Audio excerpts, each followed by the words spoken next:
आपके अपने प्रदेश की राजधानी भोपाल में जब मैं आपसे मिलने आता हूं तो मेरा आनंद भी डबल हो जाता है, उसका मजा अलग हो जाता है।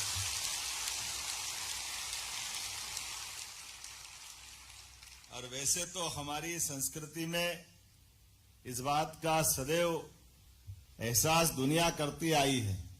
भारत की महत्ता, भारत की पहचान, भारत की सनातन काल से हमारी शिक्षा व्यवस्था के माध्यम से दुनिया के अंदर है। ये बात दुनिया इस बात को जानती है कि सच्चे अर्थों में मानवता की शिक्षा से ओतप्रोत होकर वसुधा को कुटुंब समझने वाली कोई संस्कृति है तो वो भारतीय संस्कृति है। हमें सदैव इस पे गर्व है। और ये कदम कदम पे दिखाई भी देता है।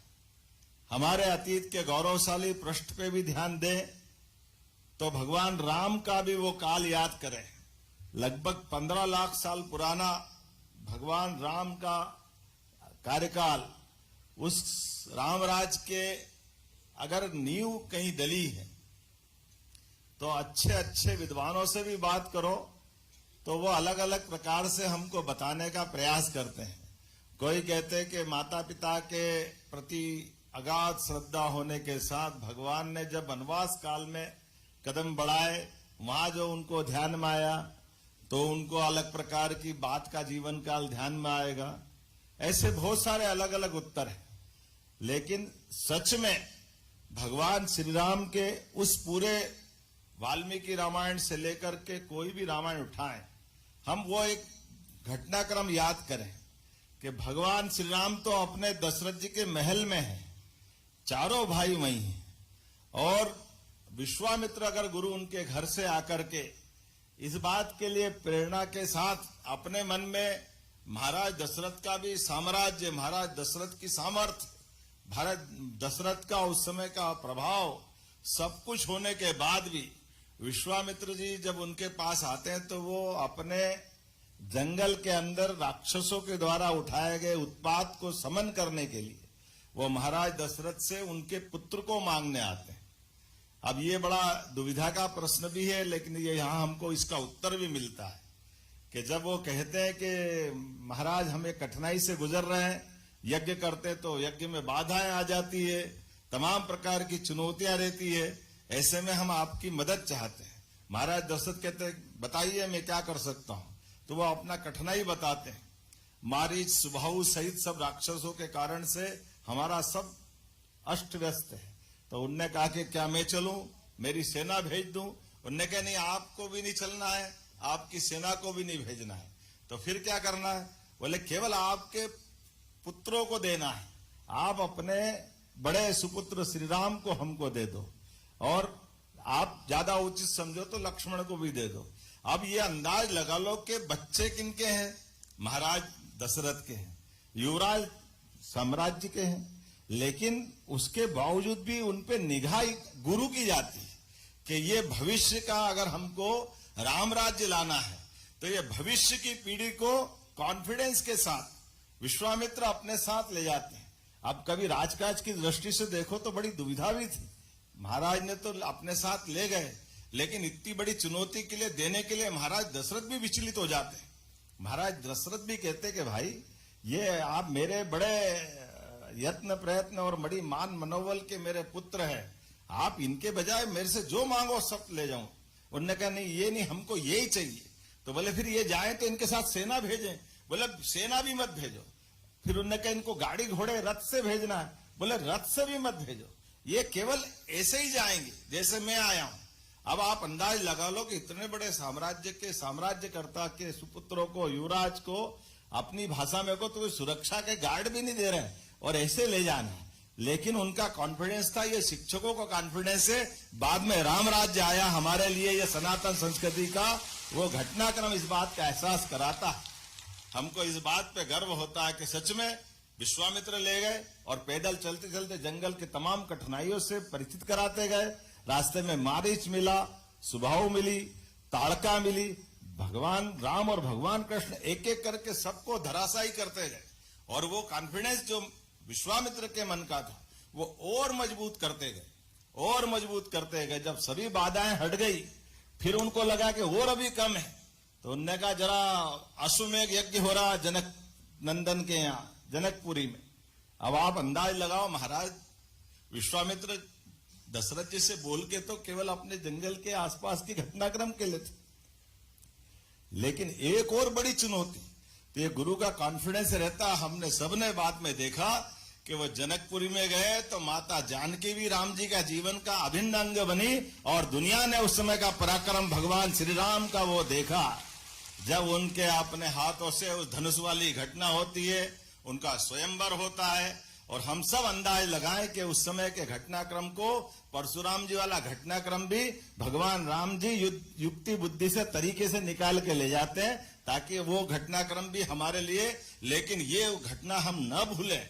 उस स्वयंवर में रावण भी था, उस स्वयंवर में तमाम राजा महाराजा थे, तो उस समय की पूरी एक तरह से तत्कालीन वसुधा के हर राज्य के अंदर अगर कोई नाम का जय जयकार गूंजा तो भगवान श्री राम का जय जयकार गूंजा, हमारे लिए सौभाग्य की बात। और उसकी जड़ में अगर कोई था तो हमारे अपनी गुरु परंपरा के विश्वामित्र उनके साथ थे। फिर भगवान कृष्ण का काल आता है, भगवान कृष्ण के काल में भी भगवान ने कंस को मारा, कृष्ण भगवान ने, लेकिन उज्जैन आकर के जिस प्रकार से उनने अपने जीवन का एक नया रूप देखा, 64 कला 14 विद्या, और जीवन में मित्रता भी निभाने के लिए सुदामा की अर्थात गरीब और अमीर की मित्रता का उदाहरण दुनिया के सामने कहीं बना है।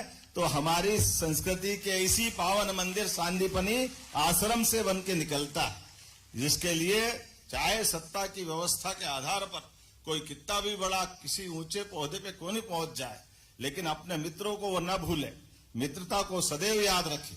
गरीब अमीर की दोस्ती क्या होती, और मित्रों को भी मदद करना हो तो मित्र की आंखें न झुके, पीठ पीछे मदद कर दे, ये भाव सांदीपनी आश्रम से सीखी हुई शिक्षा से दुनिया के सामने जाता है। जब मैं आपसे बात करता हूं तो ये अपना कितना अच्छा स्लोगन लिखते हैं।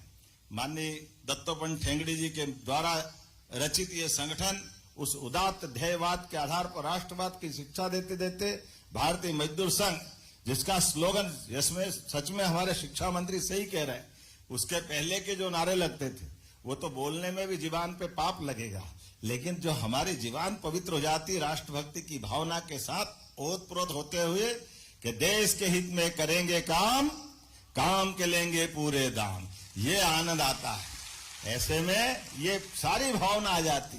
सबसे पहले देश हित जरूरी है, और देश की भावना के आधार पर जब मैं बात करता हूं, थोड़ा सा मेरे मन में भी अटकता है। मुझे इस बात की प्रसन्नता है, जब मैं शिक्षा मंत्री था, अनुपम राजन जी भी यहाँ बैठे, तब 2000, 5000, 7000 बड़ा अटपटा लगता था। अरे क्या हमारे कॉलेज में पढ़ाने वाले हमारे भविष्य की दृष्टि से, तो मुझे बताया कि खाली स्थान पे भरने के लिए 5-7 हजार ही दो। हमने कहा ये खाली स्थान भरने वाले नहीं है, इनके अब पढ़ाने से देश के कई स्थान संवरेंगे। ये वो पावन मंदिर के पुजारी हैं, उसका एहसास करो। इनकी भूमिका छोटी नहीं है, ये भविष्य के बहुत बड़े देश के बढ़ने के सपने देखने के लिए इनकी अपनी मेहनत को स्मरण करने की जरूरत है। इसलिए 2, 4, 5 हजार नहीं, हमको लगा कि 50 हजार भी दे तो कोई दिक्कत नहीं। उस समय शायद चालू करा था, ऐसे लगा था ना सर, पहली बार। मैं भूल अगर नहीं रहा हूं तो मुझे इस बात की प्रसन्नता है। बाद में और कई सारी चीजें जोड़ी गई, फिर बीच में तकनीकी वाले आए कि साहब हम तो छूट गए। हमने कहा नहीं, आप भी नहीं छूटोगे। तकनीकी वालों से कहा कि अगर आज कोई बात होगी तो तकनीकी वालों को भी जोड़ के होगी, उनको छोड़ के नहीं होगी भविष्य के अंदर, क्योंकि हमारे लिए तो सभी शिक्षा के मंदिर बराबर होना चाहिए, चाहे तकनीकी हो चाहे उच्च शिक्षा हो। और कितना अच्छा लगता है, मुझे इस बात की भी प्रसन्नता है, जब हमारी सरकार बनी और बनने के साथ मैं तो शिक्षा मंत्री होते होते आपके पास आया था। अब लगा कि नया कुछ करना है, पहली बार के शपथ के साथ नई घोषणा कुछ करना है, नए निर्णय लेना है। तो नए निर्णय क्या हो सकते हैं? तो हमने कहा ठीक है, हम नए निर्णय लेते हैं। अभी ये शिक्षा नीति लागू की थी आप सबकी मदद से, तो हमने कहा पीएम एक्सीलेंस कॉलेज खोले जाएंगे 55 जिलों में। तो आपके सबकी मदद से पूरे प्रदेश के अंदर, देश में सबसे पहले एक्सीलेंस कॉलेज कहीं खोले गए, तो अपने प्रदेश के अंदर खोले गए। फिर ध्यान में आया कि ये विश्वविद्यालयों का अपना जो हमारा मैप दिखता मध्य प्रदेश में, तो कई जगह प्राइवेट विश्वविद्यालय, वो भी अच्छी बात है, वो भी खुलना चाहिए, लेकिन नक्शे पे बहुत सारी जगह सरकारी यूनिवर्सिटी वर्षों बाद थोड़ी सी खुलना बंद हो गई थी। हमने कहा तुरंत नए विश्वविद्यालय खोले जाए, तो खरगोन, गुना और सागर 3 नए विश्वविद्यालय अपने सरकारी स्तर पे खोले। ये सारी घटनाक्रम के बाद धीरे धीरे बढ़ते बढ़ते आज अपने बीच जब मैं आपसे बात कर रहा हूं, तो सच में बोलने के लिए मैं बहुत देर तक बोल सकता हूं, काम के लिए और खास करके आपके लिए भी।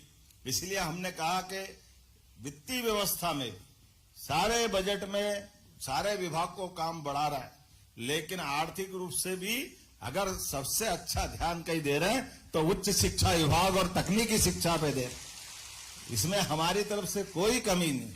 हमारे लिए ये बात सही है कि हमारे अपने यहाँ और बहुत काम करने की आवश्यकता है। तो स्कूल एजुकेशन में भी सांदीपनि विद्यालय, आपके यहाँ एक्सीलेंस कॉलेज और सभी प्रकार की व्यवस्थाओं के साथ, और मुझे इस बात की प्रसन्नता भी है, आप सबकी मेहनत के भरोसे से जब हम लोग शिक्षा मंत्री करके आए थे, तब आपके यहाँ हमारा राष्ट्रीय सकल पंजीयक दर में 5-6 अंक का अंतर था।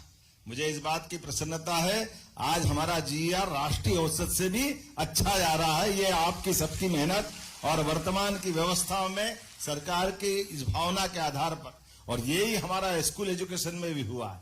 आज वहां पर भी ड्रॉप आउट जीरो की तरफ हम बढ़े हैं अपने स्कूल एजुकेशन में भी। ये हमारी अपनी सरकार के काम करने का तरीका भी। जब मैं आपसे बात कर रहा हूं, सच में आज के इस अवसर पर जब आपसे बात कर रहे हैं, तो आप केवल किताबी ज्ञान तक बात नहीं बनेगी।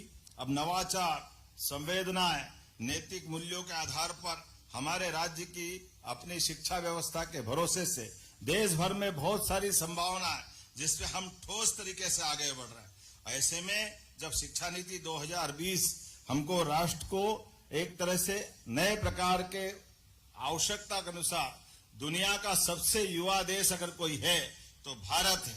और मुझे इस बात की प्रसन्नता है, आबादी के रेशों में भी सबसे युवा राज्य अगर कोई है तो मध्य प्रदेश में आपकी भूमिका कई गुना ज्यादा बढ़ जाती है। ऐसे में आपकी ताली भी इतनी बजती कि मेरे को भी बड़ा धक धक लगता है कि आपके साथ खड़ा रहूं, आपके आनंद के साथ जितने प्रकार से आपके चेहरे की प्रसन्नता दिखती है, और जैसा ऐसा लगता है सुदूर समुद्र के अंदर कोई डूबा हुआ बड़ा जहाज लहराता हुआ आनंद के साथ जा रहा है, तो ये पूरा अपना एक अलग प्रकार का वातावरण दिखाई देता है।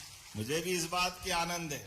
आपके साथ बैठा तो मैंने शिक्षा मंत्री जी से बात की, हमने कहा भाई हमने बहुत सारे प्रकार से इनके बारे में सोचा है, अभी तक जितना किया है ये बात सही है। हमने सरकार ने 13 आकस्मिक और 3 ऐच्छिक अवकाश भी आपको देते हुए हमने अपनी बहनों को प्रसूति अवकाश भी सुनिश्चित किया था। एक ही वर्ष में निकट के स्थान पर स्थान परिवर्तन की सुविधा भी दी थी, और लोक सेवा में भी आपको 25% के पद आरक्षित करते हुए 10 वर्ष की भी छूट हमने दी थी। मुझे इस बात की प्रसन्नता भी है कि 2022 में 117, 2024 में 48 अतिथि विद्वान नियुक्त किए जा चुके हैं। लेकिन ये बात भी सही है कि फॉलन आउट में हमारे अतिथि विद्वान को 2 माह का अवसर पुनः दे करके उनको कार्य में जोड़ने का प्रयास किया। लेकिन मैं कितना भी भाषण दे दूं, आपको आनंद तो कुछ और चीज में आएगा।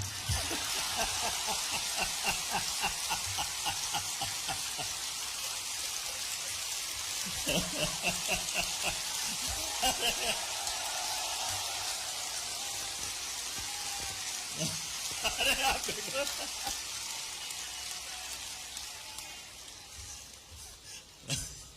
कुछ हम समझे कुछ तुम समझो, जो हम समझे वो तुम समझो।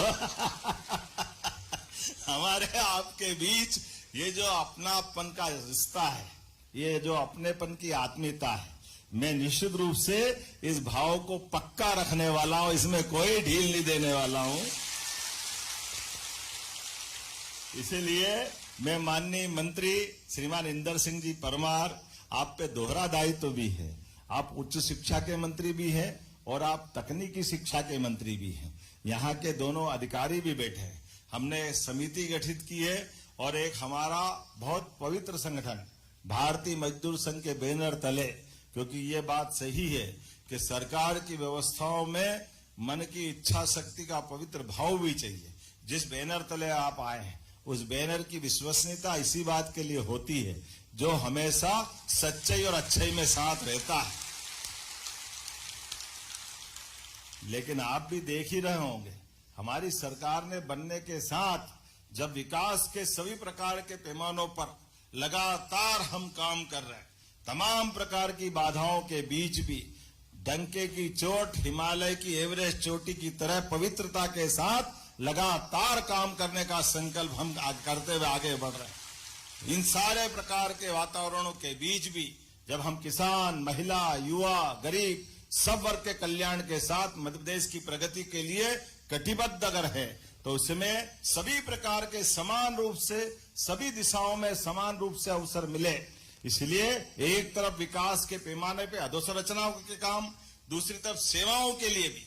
अब आप अंदाज लाओ कि रात के 2-2 बजे तक भी अगर प्रमोशन हो रहे हैं तो हमें इस बात का गर्व है कि हमारे राज्य के अंदर आपसे जुड़े हुए परिवार के मित्रों के लिए ही अब हर दिन नई लिस्ट निकलती, हर एक जगह आनंद के साथ। एक कार्यक्रम में जाओ तो 3 जगह से दूसरे सम्मान करने आ जाते हैं कि हमारा तो काम हो गया। हमने कहा चलो तुम्हारा हो गया तो जिनके यहाँ उनका भी होने वाला है, सबका काम होगा, कोई छूटने वाला नहीं।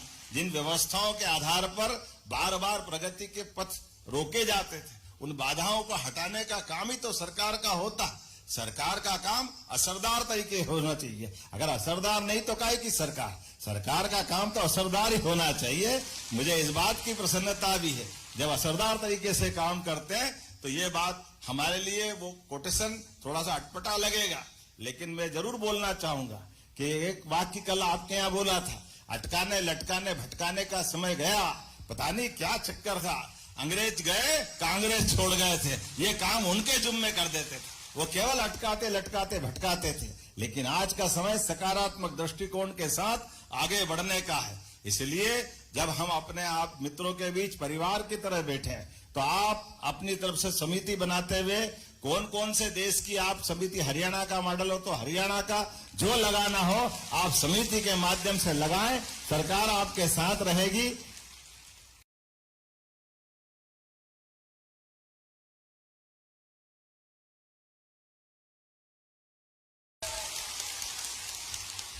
तो मेरी अपनी ओर से माननीय मंत्री जी से मैंने कमिटमेंट ले लिया है। इनने कहा हमारा मॉडल सबसे अच्छा होगा, किसी राज्य ने किया उनकी अच्छाई भी लेंगे, लेकिन कुल मिलाकर के जिस कमिटमेंट के आधार पर हम बैठे यह भरोसा हमारा आपका कायम रहेगा। ये इतना बात बोलते हुए एक बार मैं फिर आपकी ये इस मॉडल के आधार पर लेकिन फिर दोहराना चाहूंगा, हमारी पवित्रता के साथ प्रतिबद्धता के बलबूते पर हमारे इस पूरे वर्ग के लिए कल्याण के लिए जो बन सकता है सब करने के लिए तैयार रहेंगे। बाल बराबर भी हमारी सरकार की प्रतिबद्धता पीछे नहीं रहने वाली है।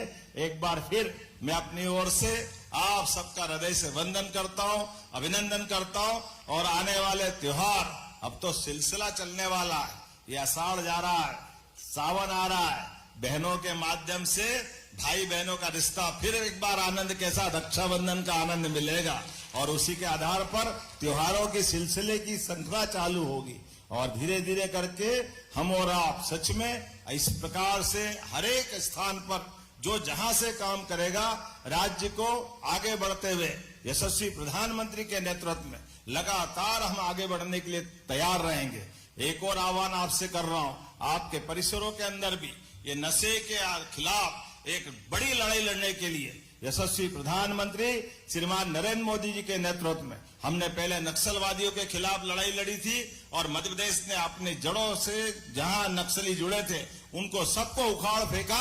माननीय गृह मंत्री जी के आशीर्वाद से कुशल मार्गदर्शन में अब दूसरी लड़ाई हम प्रारंभ कर रहे हैं। नशे के सभी प्रकार की व्यवस्थाओं के खिलाफ हम अपने राज्य के अंदर एक बार फिर लड़ाई और माननीय गृह मंत्री जी के द्वारा आह्वान कि 2029 तक हम अपने देश से नशा मुक्ति के खिलाफ विजय अभियान की तरफ आगे बढ़ेंगे। मध्य प्रदेश भी कदम से कदम मिला के आगे बढ़ने के लिए तैयार है। तो आइए हम सब मिलकर के समाज हितैषी, इस लोक उपयोगी और भविष्य की पीढ़ी को सुरक्षित करने वाले बड़े अभियान में आप सहभागी बने। इसी आह्वान के साथ मेरी अपनी ओर से पुनः आप सबका वंदन, अभिनंदन। बोलो भारत माता की, भारत माता की, भारत माता की